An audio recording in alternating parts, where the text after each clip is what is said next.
In this module, we began exploring philosophy, which is foundational to the way that we study the rest of the subjects through the program. The reason for this is that philosophy asks such basic questions as, how do we know things? What is there to be known?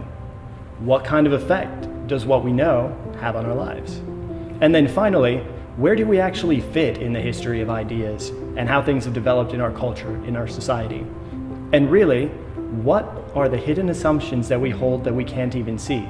In other words, what is the invisible worldview of our culture that every one of us brings into the classroom? And how do we learn to navigate with that so that we can learn what is true? So there were 4 kind of sections in this module. The biggest one that we kind of have talked about over this whole module was about metaphysics and ethics.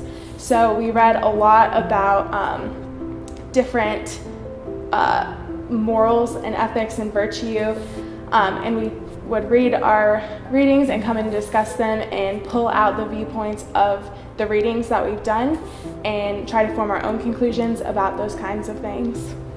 So there's really 2 things that we're trying to bring back together in our philosophy module. One is the fact that as human beings, we are created in the image of God, who is invisible and cannot be seen, but who presents himself in the visible, tangible world in ways that demonstrate who he is and in ways that call us to be more like him. So not only are we discussing ideas that aren't just out there some religious thought, but are practical and touchable in everyday life. We are also asking ourselves, well, how do we live in everyday life in a way that more fully reflects the invisible reality that too many people forget is out there? We've been talking a lot about time and how we are very controlled by time. And it's so interesting hearing different theories about whether history repeats itself in this pattern and how time plays into history. So just learning about that has been very interesting.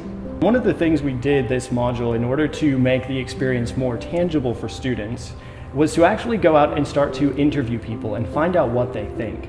For example, last week we ended up going out to the city of Asheville and asking people a question of what they thought made them a good person or what they thought made someone into a good person, because we were exploring the question of what is good and evil, and we wanted to find out on the basis of all the philosophers we were reading which opinion of good and evil was most prevalent in our culture. And the funny thing is, everyone comes back together and it looks like we have an answer. And that answer then we can connect to the readings that we've looked at, and we can continue to discuss ourselves, asking the question, well, which theory of ethics do we hold to? Not which one do we think is right, but which one do we live out on a regular basis? And that's how we combine thought and action in philosophy.